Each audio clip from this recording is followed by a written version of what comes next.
Yes, guys, welcome back to the Natural Physique podcast. I'm introing because Josh is not the host today. I'm the host, and when I say that, I mean the Zoom host. I'm hosting on Zoom because Josh is at my house, and as we've established many times on this podcast, my house doesn't have Wi-Fi yet, or at least it doesn't have strong enough signal. Although they did drill a hole into my house today. Josh, did you see it? I did not, sorry. No. So today they went to my house to start not just my house but the whole street, which is not that what there's 10 houses or something on it. Basically putting the actual infrastructure. The infrastructure is apparently there under the house, but they need to like drill into the house to put it in. And I've been like pestering this guy, and he was like, "Mate, yeah, like cool, we're sorting it. Make sure that you're home on Tuesday the 18th. You know, they're coming down on that day." And I was like, "Oh, I'm not in, but I'll leave a key." And they're like, "Yep, no worries. I forgot to leave a key." So I was supposed to leave a key with Janine, my next door neighbor. Shout out Janine if you're listening. Um, but I forgot. And then my other neighbor, George, messaged me at like 9 o'clock. He was like, "Hey mate, I've got the Open Reach guy here. He says you've left a key." And I was like, "No, I haven't. That's incorrect." But apparently they drilled a hole into my house anyway. So fingers crossed, we're getting somewhere. I don't really know where, but hopefully we're getting somewhere. So that's the Wi-Fi tale, and that's why Josh is not the host, and that's why he looks like he's filming it on He's in a washing machine or something. an old Nokia, or you look like you've got a filter on the screen. Yeah. Does it make me more handsome? It does, to be fair. You look really young. Yeah, yeah, you do. Fucking Like thanks, really guys. fucking young. I got a haircut and I've shaved my big beard that I had, so that'll be it. That giant beard. Yeah, you do look young. Why are you at mine then, Josh? Because we're flying to LA tomorrow for the WNBF Worlds. Yeah, we are. We If, are. if you can hear that. No, it's actually not too bad now we've started. It was worse before. I'm going to speak really loud because I think that makes it better. Yeah, you So just were like we'll robotic see. then. But it's not that bad, right? Sorry guys, we're gonna see how we get on with this. The plan is as well to do an episode with Brandon Doherty, who is also at mine. Um, but we'll see if that's gonna work. I'm not at mine. I'm at the gym, as you can't see, but this is the little podcast room that we have in the gym. So this is where I always film. But anyway, how is everybody? Matt, did you have a good session today? I did. I did. I'm pretty fucked after it, to be fair. I'm just kind of ready for bed. Um, but pre-prep is all wrapped up now, so food is going up, which is quite nice. Should we address the elephant in the room? Because I feel like if I think people already will know if they're watching this, mate, but you can talk about it, yeah. yeah, When's the elephant in the room? hmm? 92 kg. What are you feeling? I'm the He's elephant. the elephant. Cheers, mate. Cheers, mate. Is that why I just demolished you at legs and made you look like a little boy? Yeah, because you're fat and heavy. That's it. Heavy.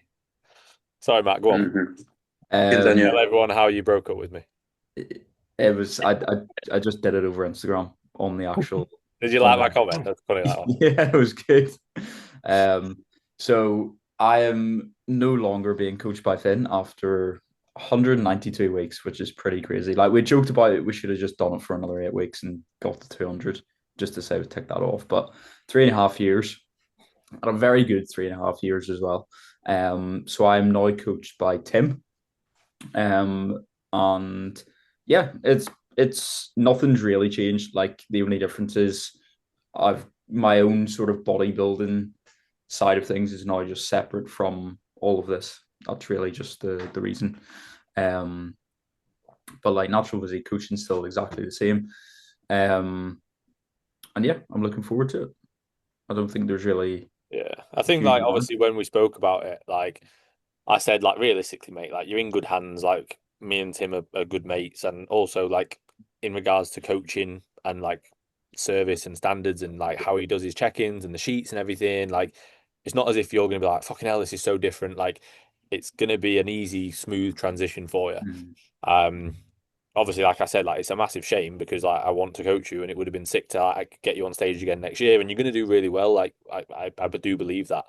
But you're in good hands, and like as much as like it is a shame, it's good that you're with somebody who I think will help. You know what I mean? Like I'm not thinking fucking hell, what's he doing? I'm thinking, yeah, like you've chosen somebody who like I respect and who is a good coach. I'd say like you and Tim are very similar, both like in terms of the coaching side of things, but also the personality. Like it feels very similar. It doesn't feel like completely different. I'm not like, oh shit, what is this? This is going to take me like 4, 6, 8 weeks to get settled in. You know, I feel like I can just hit the ground running pretty much. Yeah, which is good. So what you've obviously we spoke about changing your split. To be fair, I think we like spoke about a lot of things that were like I kept saying to you in the last like few weeks, I was like, this is what I want to do. This is what I would do, but I'm not going to do that. Just like obviously, you know, because there's no point. I'm not going to plan out the next phase or anything like that. It was like this is what I would do. But then like obviously you're still sending me training clips and stuff like in the past couple of weeks. And it's like, mate, you're going to leave me. Like I'm still happy to like message you back and like tell you what I think you can improve. But also I'm like, I don't need to be doing this. But I did it anyway out of just being a kind because you're just that good of a and coach. also So. you're paying for a service. Like at the end of the day, you guys all pay me. You know, I think I don't know if people know that, but like as much as yeah, they're part of the business, like they're still my clients. And this has been a good thing because we've all had a chat about it. Like, do you think there's things that we can improve upon in terms of the business, in terms of the coaching side of things? So, you know, it is good that it's come and sort of brought up those conversations.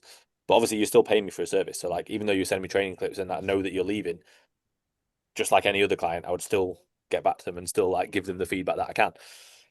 But obviously it's just been it's just like we had a nice chat and we've had like multiple chats and we had a nice like we had a call, me, you and Tim had a call. We had like the last few check-ins have been like nice, just like reminiscing about things. So it is like I say, it is a shame, but also like it's not as if we've fallen out or we're not going to speak or we're not going to see each other or I'm not going to support you at your shows or anything like that. Like I want you to do fucking great. Like I'm excited for the season for you. It's just a shame that I won't be coaching you. But it's still going to be cool. We'll all still be at your shows and stuff. So yeah, fingers crossed that everything goes really well. I don't And see also, I can take all the good stuff that Physique Pro do and steal all their ideas and bring them into natural physique coaching. Yeah, we'll start giving all our clients gear. That's apparently what Tim does. So apparently that's the key. Yeah, so that's what we'll start doing. So yeah, in terms of anything else, Noah, have you got an update? Are you being more positive today, or well, more positive this afternoon? Yeah, I Told him was off in this morning. right fucking mood when I woke up this morning. Mate, you like the start of the check-in was like, "Hi, mate," and I was like, "Fucking hell, here we go." Mate, I'd such like I can't even remember what my dream was, but I'd had a shit dream. And you when you wake up and you're just already a bit pissy. And I was trying to find the right light. I spent about half an hour again. Need to sort that out. I don't know. Mate, I kid you not, there's no fucking light in there. I don't know if it's my phone or if all the lights are just pish. I couldn't find a single You've got bit the of ring the light goods. though, haven't you? Huh? You got the ring light. Yeah, but I'm too white. Get You some. don't need to get fake tan. I'm like You ill. might actually Get a need to. filter on the ring light, It goes through. It goes blue. It goes white, and like it goes a like orangey red. orangey. Yeah. But all of them look shit. Get So I'm some like, hex lights for your living room, like the Physique Club. Just like big hex lights across the ceiling. ah, That'd be bro, decent. heavy. What a shit, bro. So I was fucking around with that, and I think I was just so fucked off. It took so long to get any photos and any lighting whatsoever. I was just hi Finn, check in, and I was just fucking scunnered at that point. It was like, You've had like you had 3 days off yeah, or 2 days off, but 3 days off upper body, and then obviously your upper body looks flat because you've not trained it for 3 days, and then you're like, I just don't look good.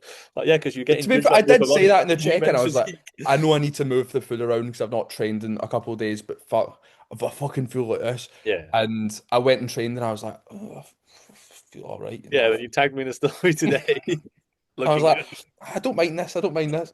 But yeah, to be fair, it was just a case of moving that food around. And I feel a lot better just cracking on with the day. Like after I got the response, I was like, yeah, I just need to get a couple other bits sorted. So I got myself my new pump, more cyclic dextrin and more EAs. I got myself my glucose monitor and that I think I got some other stuff, but I got that this morning.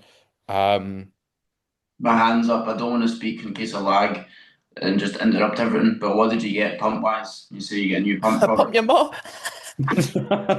What did I get? Hold on a second. Oh, I got the It's a fruits. professional podcast. I got Just pretend I fruits. can't hear that. It's lagging. I got You got what, fruits. sorry? Is it Proven? HR Labs? Yeah. Yeah, HR Proven. Labs fruits. I Yeah. tried that at the Good. PC Nat.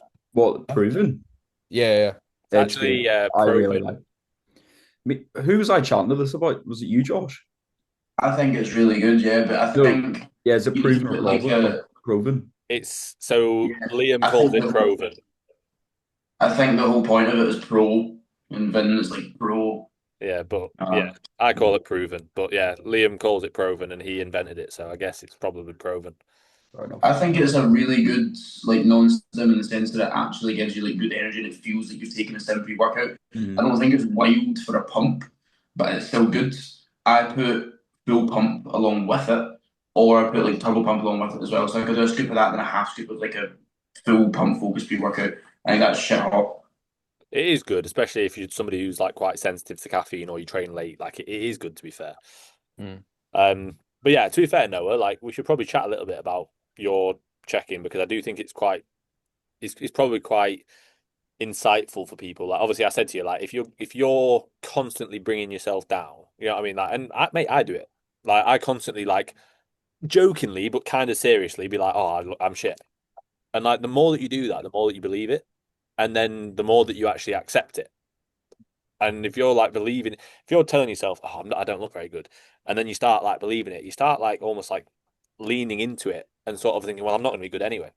And then like you start either dropping the ball and slacking on things, or you just start fucking hating the process because all you do is just tear yourself apart instead of actually looking at the positives. Like same with anyone, like Matt. If you think like when you were competing, like all you were looking at is like, "Oh, my back's shit." Even now, all you talk about is your back being shit. And like, yeah, it's not great, but everywhere else is good. You know, what I mean, almost everywhere else is great. So like, why don't you ever talk about the fact that you do now again, but you never go like my quads look fucking mint. You go my back shit, and like, Because we're all that's I think that's what makes you or us good bodybuilders because we're so hypercritical. Yes, there's drawbacks to it, but I agree. But I think if you do it all the time, it does become a bit yeah, 100%. Because I was hating how fine. I was looking. I hate how I look the majority of the time because I'm so hypercritical. So yeah, I do agree with I that. think it is like a case of trying to find that balance. I'm not saying fucking pretend and be like, "Oh, I look amazing," if you don't believe it. But I think every time that you do like go, "Fucking hell, that's not good," or "Oh, I don't like that," like try and remember there are parts of your physique that you are happy with. And again, like Noah today, like I said to you before, like if you're tagging me in stories, that's probably a sign that you're happy with how you're looking, which is great. Like I want you to do that. I like it when clients do that because it's like, oh, sick, they're happy with how they're looking. It's nice to see it and they're happy with the progress. Like if you're and obviously we spoke about it before, like you'll sometimes post and then remove it because you're like, "Oh, I don't like looking at it and I'm like Yeah. over analyzing it." That's normal. I think a lot of people do that. But like if you can try and get out of that headspace and be like, yeah, my physique isn't perfect. Nobody's is. Like it's, again, like Josh, you could post just your photos and then be like, oh, my quads look shit, so I'm going to delete it. It's like, yeah, but look how good like your back is, or look how good like your arms are. Like we all have strengths and weaknesses. Even if you're a fucking amazing bodybuilder, there's still going to be areas that you don't love. Like I think it's worse than a gaining phase. Like when you get so deep into it, like it literally has happened with me and with Noah. Like I'm so far away from stage condition. I'm still quite far away from competing again. I look like shit, and I'm just like, is this fucking even worth it? Like I don't know if I'm actually going to be better here. Like you end up second guessing yourself, and you lose sight of that goal that you maybe set out in the first place. If I'm going to be much better this time round, I'm going to get pro card. I'm going to place first place. Like no, back end of your gaining phase, like you wouldn't believe that. Now I think you do believe that because you actually look really good and you can back yourself with it. But if you allow yourself to get into your head within that gaining phase and think, oh fucking hell, like shit, and I'm just really not happy here, like you stop believing in yourself and then you actually don't push yourself as much because you're like, what's even the point in it anyway? Like I think it's important to believe in yourself. As you say, there's definitely people out there that are way too arrogant and they think they're fucking everything. But if you can stay humble with it but still back yourself and believe in yourself and keep yourself in a good mind space and that perspective and outlook, if you can keep that positive, and it does make a big difference, definitely. that's what you said last week, Matt. That was your like lesson from this year, backing yourself. Yeah. It was. Just, I think you just need to see look for positives more than negatives. It's almost like it's like the opposite of manifestation. You're almost manifesting in a bad way sometimes, where you just look at your weak points 24/7, and you're just thinking about how shit they are, but you don't actually look at the positives and go, okay, this needs to improve, but I'm happy with how this is looking. It's just like trying to spin and flip your mindset a little bit. And When you're doing like, Like, go on, Josh. I was gonna say, it's just like if you're training, if you have a great night's sleep before, or like a good night's sleep, you don't think too much of it. If you have a shit night's sleep before, the only thing you can think of during your session is, oh, I had a fucking shit sleep, and what if I'm gonna be weaker today, and this and that. Like, I actually mentioned this to one of my clients in the check-ins. I was like, you need to block out the negatives and focus on the positives. Again, I've not been able to get my meals in because of something's happened, so therefore, am I going to be weaker today? Instead, you just block it out, the negative stuff, and you just tell yourself, right, let's fucking go. And again, I'm not saying like don't look at your weaknesses at all and don't actually acknowledge them and realize that they're there. But realistically, you do need to, be aware of that and still push forwards and be able to keep that positive mindset. It's big. I Like think just that's I think that is a massive skill that I probably didn't realize was a skill because I've always just been able to do it. Like, you're saying like, oh, if you've had a bad sleep, all you can think about in the session is I've had a bad sleep. I can literally just block it out. I'm just like, yeah, it's you get good at it. Like you yeah, practice yeah. it, Like, like you but I get feel like I've better. always been all right at that. So it's like I never thought of it as like a big skill because that's like it's always kind of been second nature to me. Like I'd just be like, well, fucking stop moaning about it. Like I always and I say again, I say this to clients like if you wake up and you tell yourself you're tired, you're already convincing yourself of it. Like if you wake up and you're like, oh fucking, I feel tired today, and then you go downstairs and you're like, oh God, I feel tired. It's just like you're programming your brain to just keep telling yourself all day that you're tired. And like realistically, if you literally hydrate, go on a walk, have a coffee, you probably feel fine. Like more often than not, even if your sleep was a bit naff. Like, but if you're just constantly telling yourself, oh, I'm tired, it's like when people just like moan about things constantly the more that you moan about it, the worse you're going to feel. Like you're just going to keep sort of reminding yourself of like that negativity, that's whatever that negativity is in your life. But like, I think if you've had a shit sleep, like especially if it's just an anomaly, like sometimes you do, no matter what, you might control everything. You just have a bit of a naff sleep. If you're just thinking about it all session, like your session will be worse. If you can block it out, you might still not have the best session. You might not be like super strong. Like obviously sleep is going to impact your performance, but like the degree that it impacts it is completely based on you and what you think. I I think don't. it's like you almost need to view it like a scale rather than like good night's sleep, bad Yeah, or night's sleep, bad. Yeah. on off. It's more just like a scale. Okay, sleep was a little bit less tonight or this last night. I'm maybe not going to be as strong as I was last week. That doesn't mean you're instantly going to have a bad session. You're going to be weaker, and the same goes for so many other aspects of it. Like I think because we are not going to say like locked in, but when you're so regimented with everything and everything is perfect, when one little thing goes wrong or isn't as good as it has been, that's when people just kind of lose their head. But if you're Yeah. just sort of accepting that this is life, okay, my sleep wasn't as good last night, or my meal timing wasn't as good. If you just accept that that's part of the process and part of normal life, then it's not actually an issue. And you just go So train. I had this. So I won't name the client, but I have a client at the minute who does overthink a lot, and he was training one meal earlier. I'm pretty sure. Yeah. So he usually trains off two meals, and he usually has a monster like in between those two meals. And he was like, right, I'm gonna have to train after one meal, so I'm not gonna be able to have my monster. And he was like stressing about it and asking me, will this impact my performance? And I mentioned him back and I was like, only if you let it. Yeah. And like people don't understand. They're like, but look, surely it's caffeine. Caffeine helps performance. And like, yeah, it does. But so much of it is in your head as well. Like, yeah, there's physiological responses that occur when you take It's caffeine. the boost that it gives your head, but if you can just Yeah, generate that and force it like yourself, because you can, 100% you can, you'll have the same thing. Like yeah. you don't need it. Caffeine's a great tool, but it's not the be all and end all. Like if you forget to take your pre-workout, you don't automatically have a shit session. If you forget your monster in the morning, you don't automatically have a shit session. Like people think like that.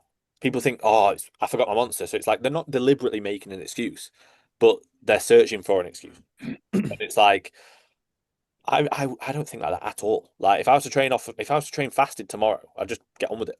I wouldn't be like, oh, my session's gonna be shit. Literally, all as a mindset though, like in a sense, because it goes for everything. You get 20 good comments on a physique post that you put up. Somebody that you don't know says, "Fucking hell, mate, your back looks like shit," or "Geez, oh, your quads aren't very good." Like that's all you're gonna think of. It's so easy to think of the negative stuff. and the bad shit that's going on. It literally is just a mindset of trying to look at the good stuff, be appreciative of it, and stay positive. I think one thing actually to kind of go against what we're saying, a thing that's not spoken about enough is in prep, you get too good at this and you end up just like not being aware of anything that's going on, like anything that you actually need to sort. Like you're so, I just need to focus on this, get this done. Anything negative, whether it be Finn, you've openly spoke about it, Block like it out.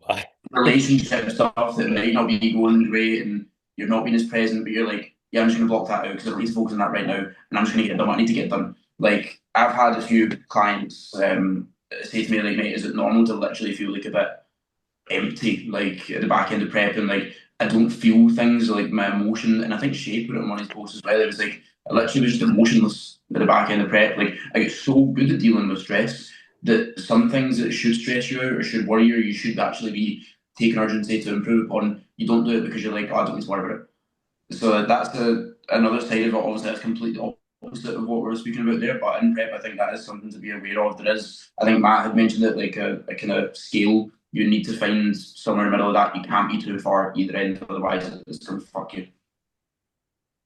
It is a good topic because like things like that come up in check-ins a lot. Like negative self-talk and positive self-talk, and like it's the same in any sport. Like you see, like I guess that tennis is a good example. Like you see some tennis players fucking losing their head, and like their negative self-talk is like they're just like talk like Andy Murray used to do. I remember you watching Andy Murray and like learning about self-talk when I was at uni, and like he used to like batter himself and like just ruin himself on the court, just fucking like saying loads of shit to himself or to his coach. And then you have other people who are very positive, and if they miss a shot, they're not losing their head. They're positive about it, and it works differently like every individual. Like what I used to be fucking awful with it. Like when I was probably like maybe Josh's age or Noah's age, like if a set didn't go to plan, session's fucked, and I lose my head. Like now, I'm like if a set doesn't go to plan, I'm like I go okay, that's something that I can now learn from that. Like why is that? I don't sit down and go, oh, I'm going to learn from that. But I just go, fucking hell, why wasn't that quite right? Like okay, right, could have been X, Y, Z. Okay, right, let's try and make sure that that doesn't happen next time. You can't change it now. It's already happened. I mean, there's no point like me fucking crying about it or like getting upset about it and impacting the rest of the session. Like I'll have clients message me now and like they've not got the rep that they wanted and like I'm so angry. I'm like, mate, it's happened now. Being angry is not going to change it. Like just learn from it. Why didn't you get the rep? Was it your brace? Was it your breathing? Was it whatever? Was it to do with maybe doing more sets before the main set or whatever? Rather than just like throwing toys out the pram and getting upset. Yeah. It's looking at the bigger picture and shit as well, isn't it? Like, and not being so emotional in the moment. Even with, like, taking it to your body weight. You look at the scales in the morning, you see a higher weigh in, you fucking panic. You're like, oh God, what do I do now? If you see a new low weigh in, like, don't base your whole happiness on like, oh, I've got a new low, like today's amazing and this and that. But like, still do be happy with that. It's like, all right, I'm buzzing with that. Crack on. But if you get a higher way and it's not losing your head and then everything's going to shit, and it's thinking about the longer term and like the bigger picture. That's why we take average body weights throughout the week. Like little things in the moment like that aren't the be all end all. We need to look at the slightly bigger picture. And it's dependent on the phase as well. Like now, if I see the scale going down, I'm like, oh. But you guys will have recently been like, oh, sick. I'm the opposite. I'm like, fucking hell, like, why is it going down? Like, I'm fucking eating all the time. Like, it's completely dependent on the phase you're in. Like now, like I'll again, like Tom Scott, for example, will say to me like, oh, mate, that scale weight's playing with my head a little bit. And obviously, I'm loading him up before his show and before he flies. And I'm like, mate, what do you expect? Like, we want to gain weight. Like, gaining weight is a good sign that you're gaining fullness, and like you can see it in your physique. It's like gaining weight is not a bad thing. Like, you don't need a new low every day within a prep, especially in a peak week. Like the goal isn't new lows within a peak week, especially in a loading phase.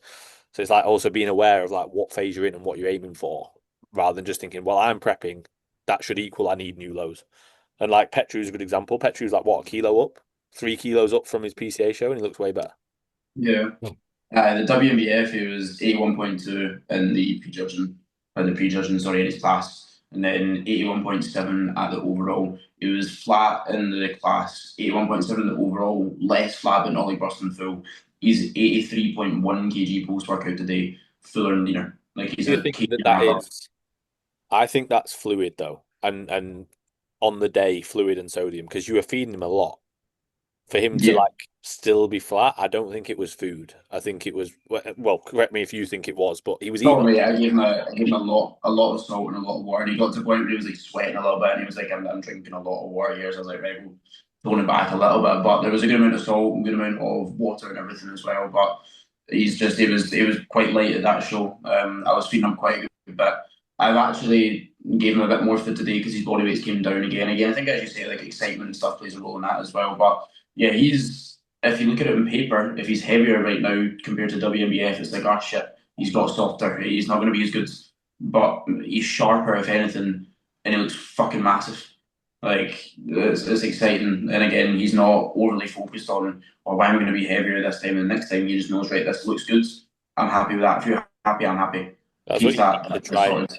If you can have that in your head where you're just not bothered about what you weigh, and if you can Yeah. just focus on like, I look good today, I look good this week, and I'm X body weight, don't think that that's a bad thing. Like, if you can have that sort of switch off from the scale, especially towards the end of prep, maybe not at the start when it's like we need to be getting a bit leaner here, but like towards the end, it really is pretty irrelevant. Like once Like, you've got yeah. lean enough, Once you get to a certain point where you're pretty much within striking distance of stage condition, it's much more visual based rather than like data based. yeah, You're basing everything on the visuals, like how does this person look, and sort of detaching a little bit more from the scale weight. Because obviously, like everyone says it, but people forget it all the time. Like nobody gives a shite what you weigh on stage. The judges don't care.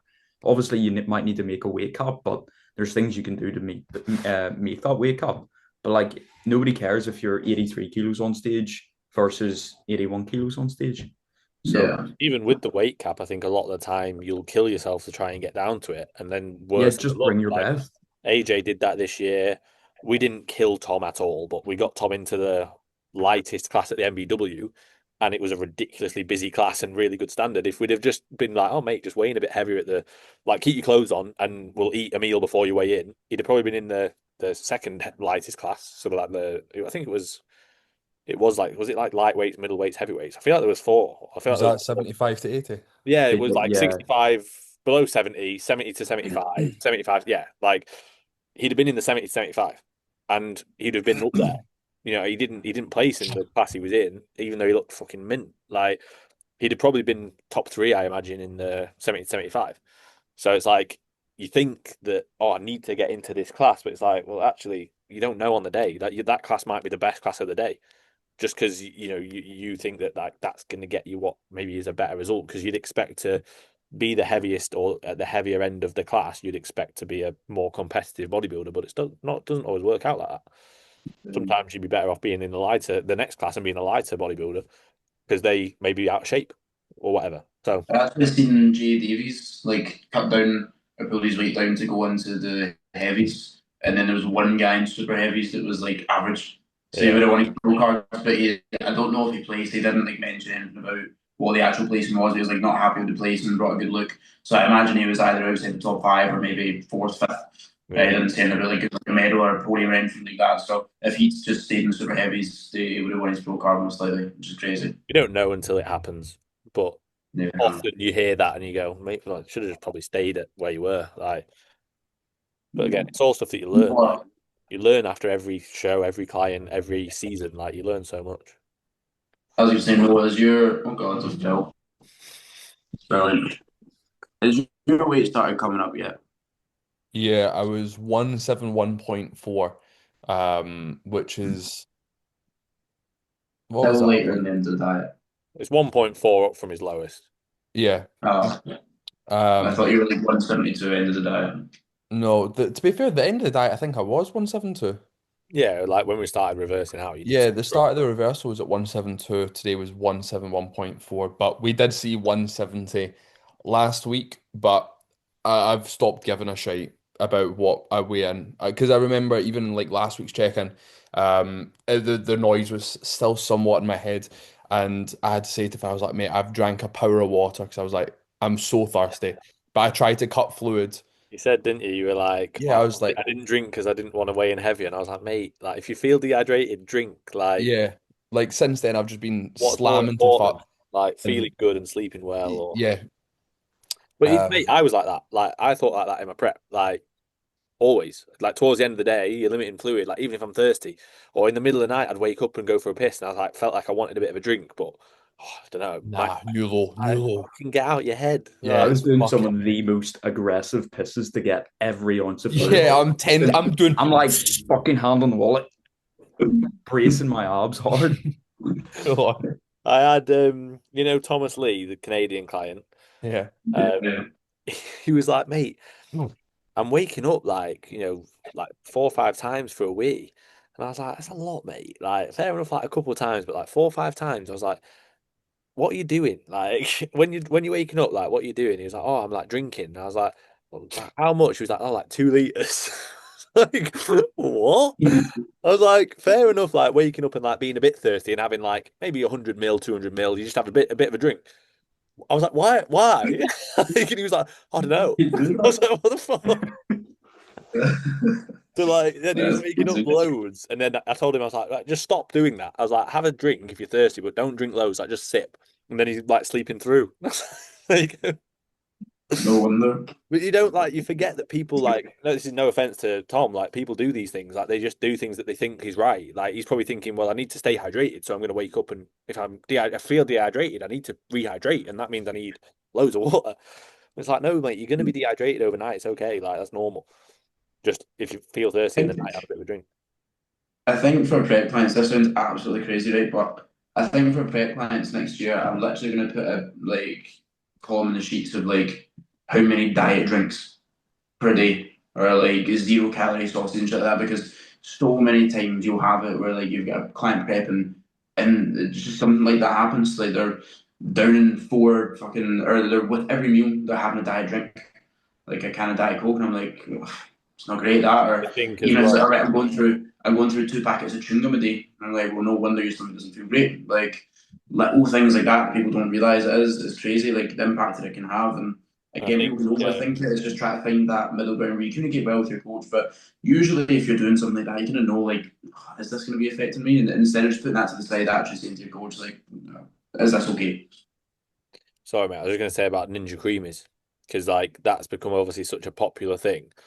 And like, fair enough if you're having a Ninja Mm. Creamy as your meal and you're having it with like a few 100 ml of water, but people like have been having it with like 750 ml of water and then xanthan gum and other things, and it's I was like, going to say that, like, yeah. So then obviously like their volume of their last yeah. meal is huge, and they wake up the next day and it's like, oh, mate, my weight's not coming down. It's like, well, yeah, because like it doesn't mean you're getting fatter, but it does skew with your mindset because you're like, well, you're weighing in like, why are you weighing in 2 pounds up after every rest day? And it's all because rest day's final meals are a Ninja Creamy, and I go crazy with it. And it's like, don't get me wrong, it's not fat. You're not just randomly gaining fat, but it is going to cause digestive stress, which is going to make mobilization of body fat harder. And also just psychologically, it plays a role in the whole prep. If you're worrying about weighing in heavier, and then that also impacts especially if it's in the earlier stages of prep, it impacts the coach's eye, going 2 pounds up, like look a bit softer today, look a bit more watery, or whatever it may be. Like that could all be sort of managed or almost like mitigated if you just either don't have Ninja Creamy or you manage your fluid intake. Like if you're having 8 liters a day, that should include what you're having as the fluid in your Ninja Creamy. Don't have that plus extra. And likewise, if you're having like oats or cream of rice or whatever, if you're like at the start of prep, your cream of rice, you're having like 300 mil with it, and then by the end you're having 800 mil with it. Like that makes a big difference in terms of your total fluid intake across the day. If you're doing that across 3 meals, like that's going to make a big difference. You're having an extra, couple of liters of water that you're not tracking. You're thinking I'm having it 6 liters, but you're actually having 8. And at the start of the prep, you're having 6. Like that plays a role. You're going to weigh in heavier because you've had more fluid. Like all these kind of things. So I think just being like consistent with that is important as well. Like with salt and with water, and just trying to like be as accurate and consistent with those because it just helps control everything. It helps keep your body like Even, homeostasis. I was going to say, even with veg, like veg intake, like not taking the absolute piss with veg. Yeah. That's one thing I've noticed. Like actually, we're starting with Tim. Is No, like sorry. well, I know exactly what you're thinking of, I John. was going to say, sorry to interrupt, but Andre was talking to me and he was talking about like what his post show like meal was going to be, what he was looking forward to. This was after BMBF Scottish, He was like, I just want to have a normal meal. And I was like, oh, what are you gonna have? And he was like, yeah, I've been feeling like a little bit bloated and stuff. And he was like, just this with 700 grams of carrots and stuff like that. And I was like, mate, what?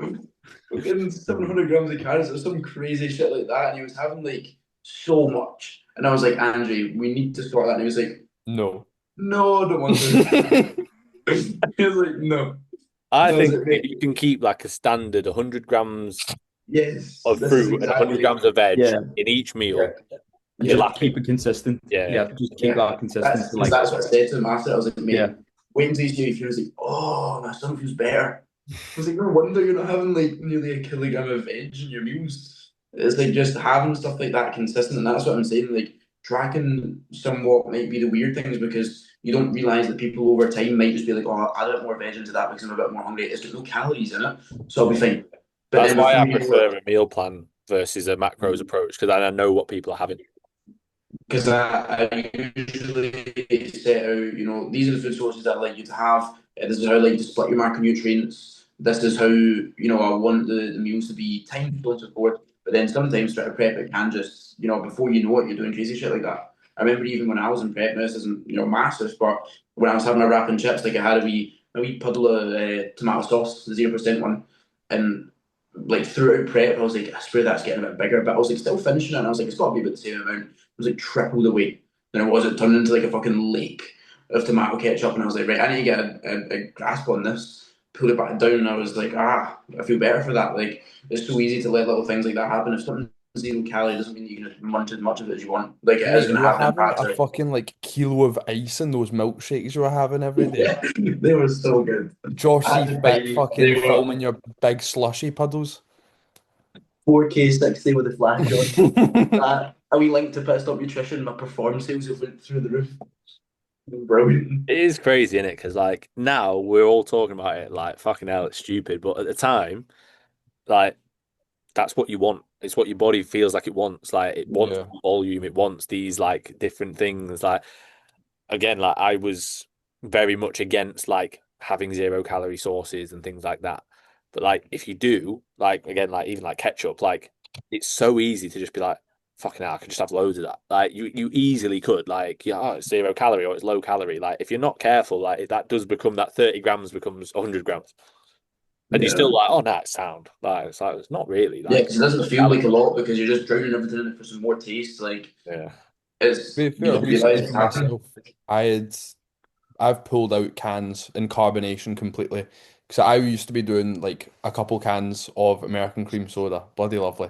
But like whenever we were traveling, like, oh fuck it, I'll get a wee can. I'll go from 2,000 steps, pick up a diet Pepsi cherry, walk back, lovely. But now I'm like, no, I'm not gonna have that because I don't want it just fucking up my gut. Just even having the bubbles and even the thought of having that air just sat in me. I don't want it. And in turn, to be fair, I've not had caffeine for a long time as well now. And in terms of my uptake of food, I feel so much better. Digestion is so much better.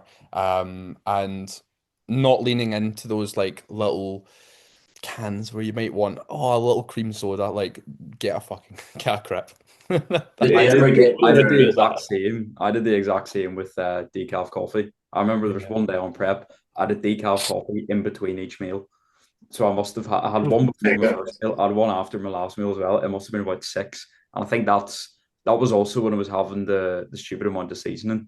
And I think I like had a word with myself and was like, I will be like shitting myself for a week if I keep this up. Yeah. Yeah. And that's what I mentioned to Finn. I honestly do think like as hard as it is, and again, like I'm more than happy to admit like this is fucking hard to do.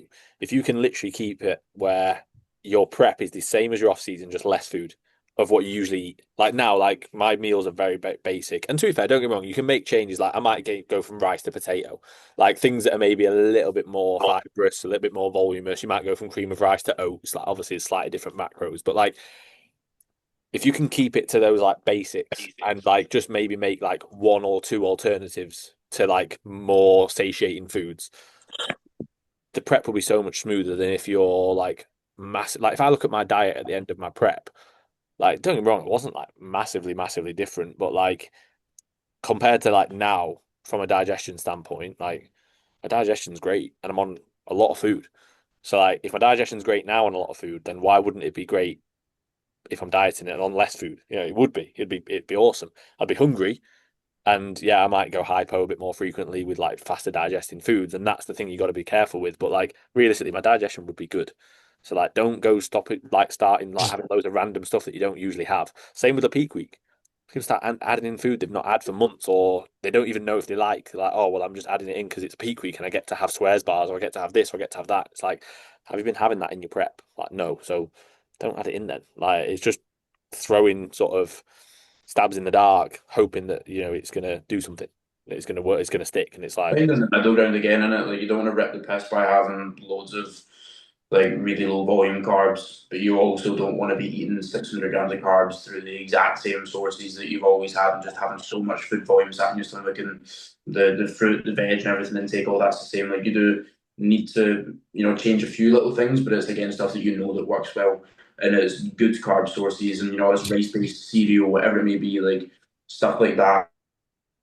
It's important to not just, again, as you say, chuck things in, but if you are putting stuff in so that you've got less volume, to make sure that it is like good quality foods, and like good quality, again, just ones that sits relatively well with you, not just because you've seen somebody eat it and you're like, oh, I quite fancy that. yeah, that's it. I think find what works for you. Like I say this again to clients all the time. Like I've been doing this a long time now, and I still like at times will find things that I go that probably works better for me than that did. You know what I mean? It's like I've been doing this for a long time.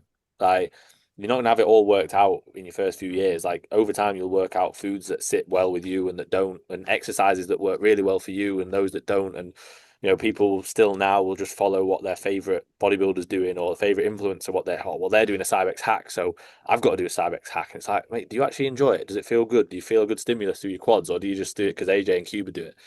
Like, and it's serious. Like, do what fucking feels good for you. I'm at a point now in my training where like I couldn't give a fuck what anyone thinks. Like, if someone thinks like, oh, why is he doing that? I'm like, 'cause it feels good, mate. Like, whether it be range of motion, whether it be tempo, whatever. Like, Belt and a hack squat. huh? Yeah, Yeah, belt and a Oh, hack squat. yeah. double bell, mate. I had a bell and a belt, a seat belt, Yeah. but it felt mint. That seatbelt is fucking, that's revolutionary. It is. Unbelievable. Like, when you're at the back end of hack squat and like you're just absolutely cooked, and you go to drive for that rep and your hips come off ever so slightly and it's just not there.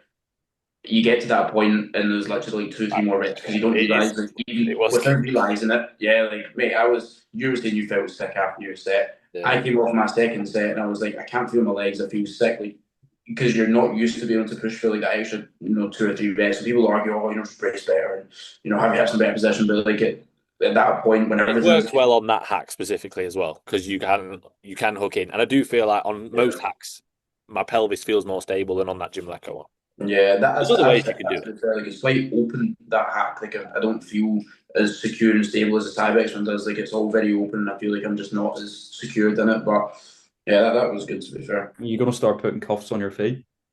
Yeah, helmet on, everything. Just doing Keenan flaps. Yeah, that'd be perfect. I was speaking to Brandon in the car actually about how mental it is, like how different everyone's body is. Like I was using Shay as an example, and then I think Ed doesn't have like much food on his show day, or like doesn't need a lot of foods to go into his peak. But mate, Ed's no offense to Shay, but Ed's got significantly more muscle than him, is significantly stronger than him. Shay's got less muscle, he doesn't weigh as much, I don't think. Yeah, he's eating 600 carbs on a daily basis, and he's barely gaining any weight. Like, it's so crazy how different bodies are. It's not just like, oh, you can look at someone and know. It is, you need to actually trial that shit out. And Like that UK FBA show where Ed was literally like fucking hell, like big and full. He had like 60 gram of dates in the morning, and he was on at like 11. And like, it's not as if I'd given him loads of food the day before. Like, it wasn't like, oh, I gave him 1,000 carbs the day before. Like, just different people. And like Ed, to be fair, like there was points within his prep where he'd have high days, and I'd give him like a 600 carb high day, and he gained like 2 kilos. And it was like, but he also did admit that he was having like a lot of food volume. He wasn't eating over his calories, but he was eating a lot of volume. But like that makes a difference. Like he was having like huge bowls of cream of rice, or whatever. So that does make a difference. But also Shay, like the reason that Shay doesn't gain weight and like struggles to fill up is because he's just so active. Like even when you talk to him, he's like constantly just like bopping about, and like it's great. It's why he's amazing. Like we all love him because he's like that. But like I literally telling him to hit his steps at like 10 to 12K and he keeps hitting 15K. And I'm like, Shay, like, do 10 to 12K. And he does 15K. And he's like, can I move my steps up to 12 to 15K? I'm like, well, yeah, but then you just didn't need more food. And then like now I've said, can you keep him at 10 to 12K? He's like, yeah, easy. I'm like, do it then. You keep saying you can, but you're not. Like, please just do it then. But like, he's just active and he just likes being busy and doing stuff. And like, it's like some people on show day, they're just bopping about and they enjoy it. And it's like other people, they just want to stay like sat down in the corner in a sleeping bag. Yeah, some people. But I also think that does make a big difference because if you're doing physique, it doesn't really matter that much if you're on your feet a bit more. Like maybe not buzzing about all day, but like as you've seen, Josh, and as I've seen, I know Matt, like you will have seen it to an extent, but Josh specifically, when you stay off your legs on a show day, your legs look literally like twice as big and more That vascular. BMBF show that I'd done where because I wasn't used to always being like the pre-judging and then the kind of finals and then going into overall. I was also moving about to get ready for each class and this and that, but then I was chatting to somebody for ages, a boy called Matthew, and his dad. Like I was chatting to him for like 45 minutes, right good conversation. But even stuff like that on a show, they can take it out. You like just sat, talking to someone. I think I was still sitting down, but again, in quite enthusiastic conversation or chatting about things, this and that. And I've been moving about. By the time I got to the overall, my legs looked immense.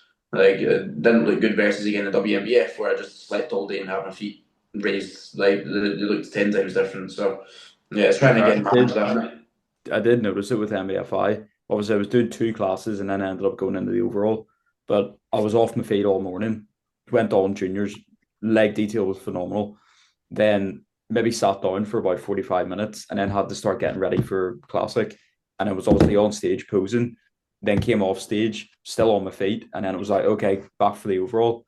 And you look at the difference between the morning and therefore the night, or then the night. But obviously, you posed a lot during the day, but even just standing on your feet, you don't fucking realize how much it actually eats away Like your in detail. relation to gravity, like you when you stood up all day, like you're gonna hold more fluid in your legs. It's simple. It's like when you're on a flight, you hold more fluid in your legs. Like if you can lay down and put your feet up, it's like the head down tilt thing in terms of like, the night before a show, if you can sleep that slight tilt, it almost mimics the opposite sort of effect of like pulling fluid away from your legs.